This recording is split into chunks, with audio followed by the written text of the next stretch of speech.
Fala galera, bom dia. Acho sempre bom a gente trazer aqui para o canal esse tipo de material. É muito importante a gente conhecer a história, saber o porquê que as coisas estão acontecendo e tentar entender se a gente está passando por algo dessa natureza.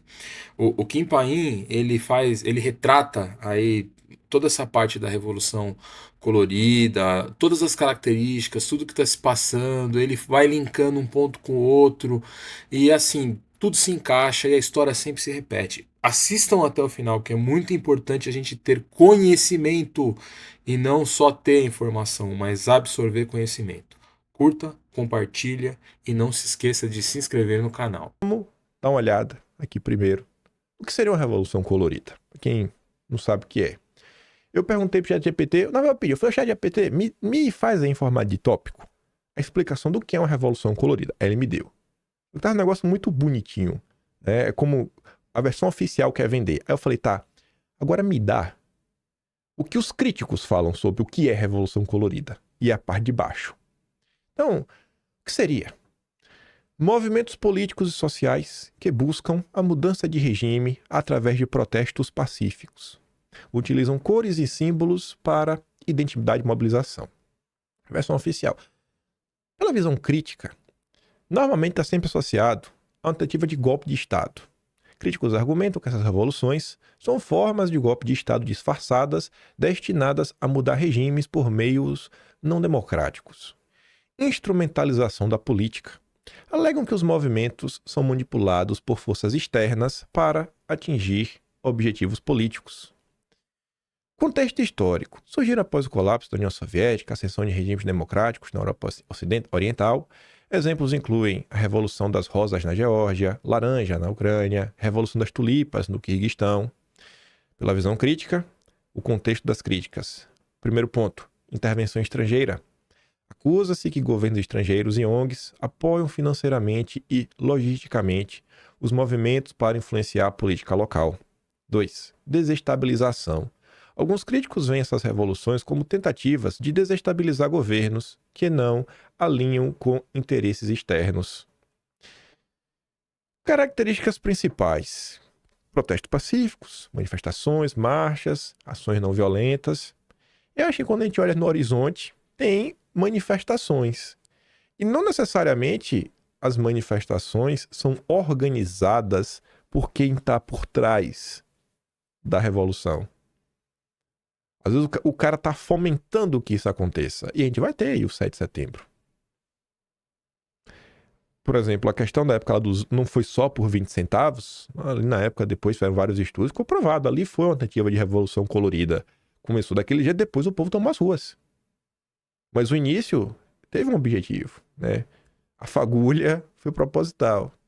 Uso de cores e símbolos. Cores específicas, símbolos que ajudam a identificar e diferenciar o movimento, mobilização social, engajamento de grandes setores da sociedade, jovens, grupos civis, pela visão crítica.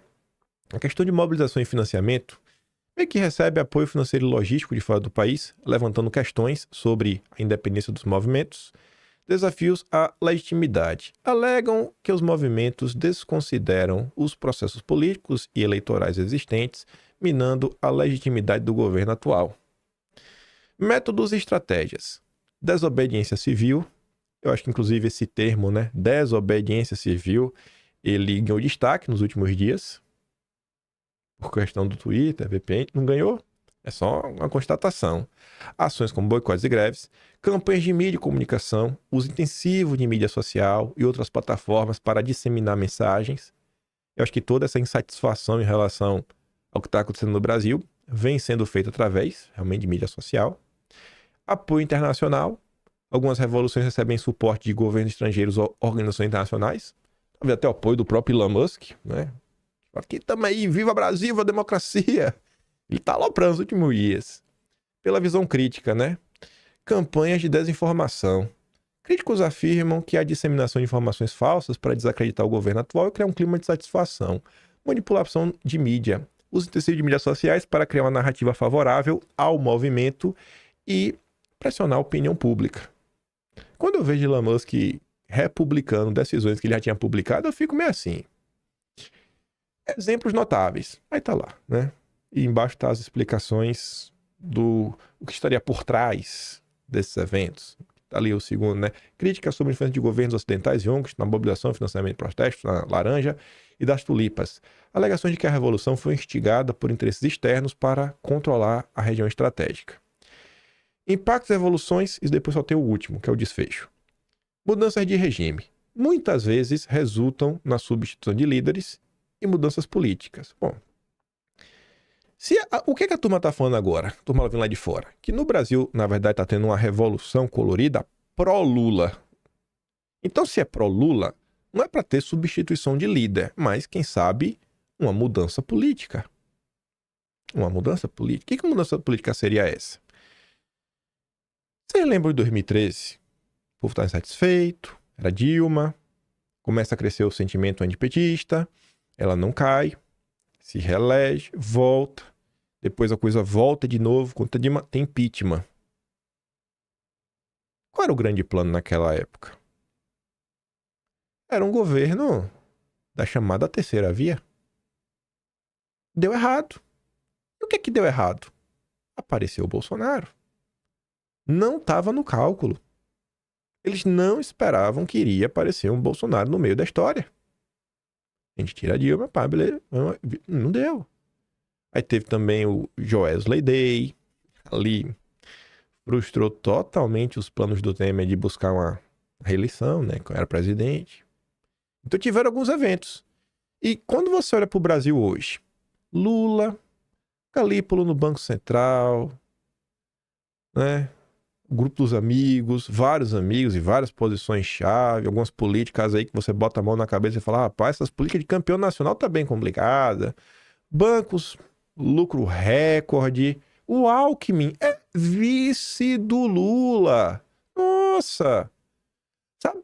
Você vê que realmente um alinhamento, essas políticas globalistas, que é o que sempre foi a cara da terceira via. A terceira via é globalista desde do seu nascedouro. É quando você pega lá o pré-golpe da República de 89, 1889. E pelos eventos que passavam, aquelas relações de porta giratória, aquelas relações de pessoas no Brasil que têm vínculos com pessoas lá de fora, lá atrás, eram os Rockefeller, os próprios Rothschild. Agora temos a turma dos Soros, né? E vai indo. Sempre banqueiros no meio. Você vê que o cenário meio que ideal que eles buscavam pós-queda da Dilma e que Bolsonaro atrapalhou, você vê que esse cenário está começando a ficar cada vez mais palpável. Tá aparecendo isso, né? O amor venceu. Reformas democráticas, pode levar à implementação de reformas. Maior democratização, isso aqui é a versão oficial, né? Que reformas são essas? Você vê que realmente as coisas no Brasil estão mudando, né? Difícil explicar, mas você vê que sua liberdade tá meio que indo embora, uma lei aqui passa a outra, passou uma reforma tributária muito estranha. E aí desafios e críticas, né? Podem enfrentar resistência interna e acusações de ingerência externa. A visão crítica sobre isso. Mudança de regime e estabilidade. Muitas vezes resulta na troca de governo, mas pode levar a períodos de instabilidade e conflitos internos. A gente realmente vem tendo muitos conflitos. E esses conflitos, eles estão ajudando ou não a minar e tentar criminalizar no debate público a direita chúcara. Você vê que até a direita permitida apareceu, a direita sensata. Você vê que apareceu, o Luiz Felipe Dávila escreveu isso. Tem que ter união da direita sensata com a esquerda inteligente. Vamos tirar aqui a direita chúcara, os bolsonaristas, que foram a pedra no sapato. Reformas duvidosas. Reformas implementadas após a Revolução podem beneficiar certos grupos ou países em detrimento da população local. Considerações finais. Variedade de contextos. Cada revolução é única, reflete as circunstâncias locais, não necessariamente vai cair um líder. Importância da mobilização. A mobilização social e os de símbolos são cruciais para o sucesso, para justificar as mudanças. E a visão crítica. Sombra da manipulação. A crítica principal é que essas revoluções podem ser mais sobre interesses políticos e geopolíticos do que sobre mudanças reais para a população. Importância da análise crítica. É fundamental analisar os interesses por trás dos movimentos e o impacto real sobre a democracia e estabilidade dos países afetados. Pronto. Após colocar essa tese na mesa, isso é uma tese, né? Na verdade, um evento, né? Uma coisa que acontece, tentar colocar os pontos da tese, para tentar fundamentar se podemos estar diante de algo assim ou não. E aí eu tenho essa imagem aqui. Que imagem é essa? É de uma árvore. É uma árvore especial? Não. Sabe aquela frase? Eu não sei explicar, eu não vou saber repetir ela, mas eu sei que está no livro de Mateus. Conheceis uma árvore por seus frutos. Uma árvore boa não dá maus frutos. E uma árvore má não vai dar bons frutos. Eu gosto de julgar as coisas assim. Eu gosto de ficar preso na realidade. Eu olho, por exemplo, para apostas. Jogo do Tigrinho. Tá dando errado. É só isso que eu preciso saber, que está dando errado. Ah, mas a liberdade de jogo... Irmão, tá dando errado. As pessoas estão perdendo suas casas. Eu fiz uma live anteontem. A pessoa me relatou, conhecido dela, o cara desistiu de viver. A mulher depois, o coração, deixou para trás 3 filhos e 5 netos. Outra pessoa lá falou, não sei se foi o cunhado, alguém da família, perdeu um carro. Outra pessoa, o meu amigo, pessoal, perdeu uma casa. Eu não preciso, eu tô vendo o resultado. Eu gosto de julgar as coisas pelos seus frutos. Tem gente que só atrapalha.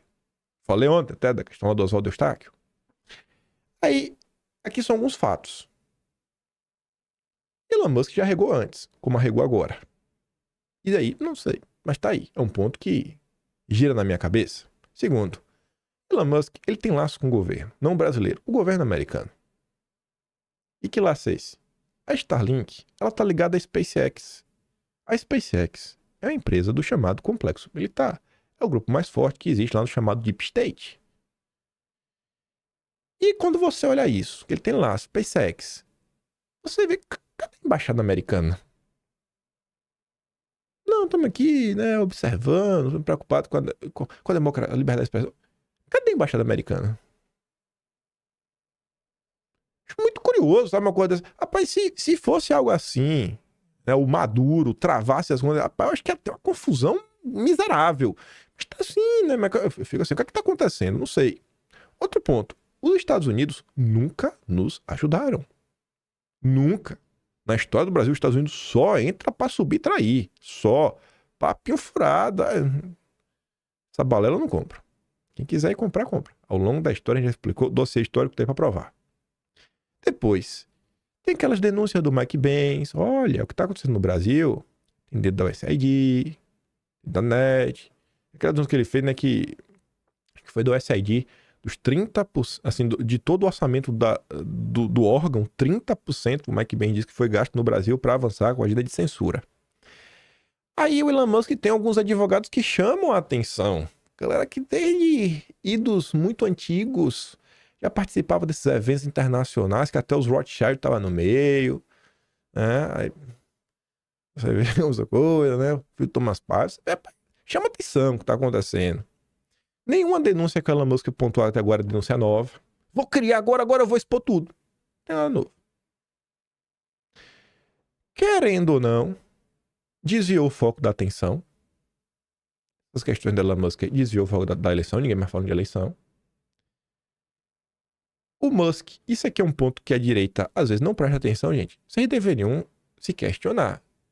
Por que Elon Musk segue ordens na Índia, segue ordens na Turquia e segue ordens do Partido Comunista Vermelho, onde a Tesla vende muito carro, né? Ele também gosta de umas coisas, gosta de um lítio, ele gosta de um lítio, não tem pra onde correr. Sabe, lá ele segue as ordens. No Brasil ele quer lutar pela liberdade de expressão. Eu fico meio assim. E quando surge essa história do Elon Musk, cara, ninguém mais ficou falando de talha-ferro, as notícias do Verdivaldo, que estavam assim, ecoando por todo o Brasil, e a imprensa vinha criticando assim de forma dura as revelações. E no meio disso você ainda tem uma fratura dentro da direita. Esse processo gerou porque tem pessoas que não estão tweetando. Essas pessoas que não tweetam são covardes, são traidores. Tem gente falando isso. Então, esses são alguns fatos. Aí eu coloquei assim algumas percepções.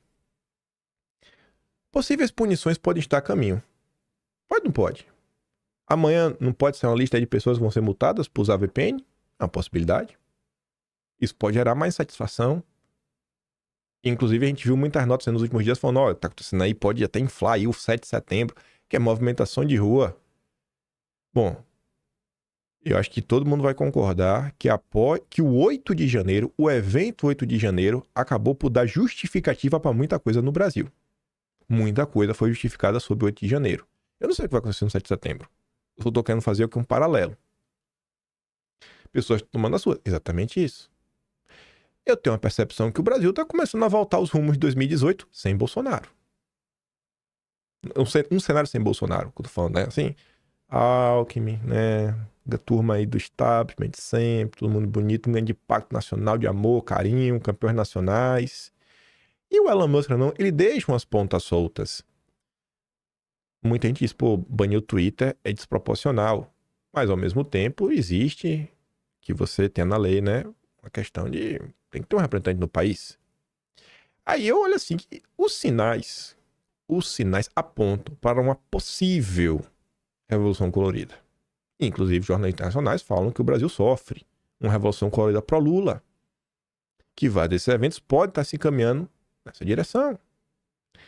Aí eu coloco algumas perguntas. Não necessariamente esse vídeo vai trazer respostas. É para botar para todo mundo pensar e refletir. Qual é o plano dos corajosos? Qual é o plano dos corajosos? Da direita corajosa. Qual é o plano? Qual é o plano? Porque a direita corajosa tem 150 deputados no máximo e não chega a 30 senadores. Não tem nem maioria. Qual é o plano? Vai gritar alto pro Pacheco e o Centrão agora se dobrar? Qual é o plano, gente? Eu quero saber qual é o plano. Eu não tenho. Eu queria saber. 2. Existe alguma preocupação em ter algum tipo de vitória? Ou evitar o pior? Quando eu digo assim, algum tipo de vitória, seria uma vitória pequena. Uma vitória pequena já vale alguma coisa? Ou evitar o pior? Tem essa preocupação? Ou, se não for pra ter tudo, é melhor não ter nada? Melhor perder de pé do que ganhar de 4. É a frase da direita corajosa. Tomar multa por estar no Twitter vai mudar o quê? Faltou a interrogação ali. Eu quero saber o que é que vai mudar. Eu quero saber o que é que vai mudar. É porque não vai se dobrar o sistema, né? O povo é brabo demais, viu? Nossa senhora, brabo. Qual vai ser o desfecho de tudo que está acontecendo agora nas eleições municipais? Que inegavelmente impactam em tudo, inclusive 2026. E coloca pessoas na máquina. Pode não ser em posições tão importantes como o meio a mais alta coisa desse país, mas são posições. São pessoas que, às vezes, passam o dia trabalhando, sobra 2 horinhas ali para acompanhar o que está acontecendo, às vezes ela pode se dedicar para a política o dia inteiro. Vereador tem assessor. E prefeito, vai Maria, é um monte de secretaria. E quais impactos de tudo que está acontecendo nesse momento perante o plano da direita corajosa para 2026? Eu não tenho essa resposta. Eu quero saber. Eu estou tentando trazer as pessoas um pouco para a realidade. Depois, qual é o objetivo do Musk? Eu não sei. Você sabe? Você bota a mão no fogo? Existe alguma luta por liberdade de expressão? Tem mesmo a luta? Não, tem que lutar. Realmente essa luta existe? E tudo o que está acontecendo? Quais os ganhos? Possíveis ganhos que o establishment pode ter? O Glenn reapareceu hoje. Colocou ali a nota. Se não, poderia ter colocado aqui. Não, onde é que está o Glenn? Não seria um ponto. Uma pergunta. Aí, eu quero voltar para a imagem da árvore. Eu gosto de julgar a árvore pelos frutos. Eu falei ontem e exemplifiquei. Fui mostrando os maus frutos da árvore Oswaldo Eustáquio. 8 de janeiro, Sererê preso, várias tias do Zap denunciando Oswaldo. Tia do Zap mesmo, denunciando Oswaldo, falando, cara, não saiam da frente do quartel. O povo denunciando isso no início de dezembro. Não vá.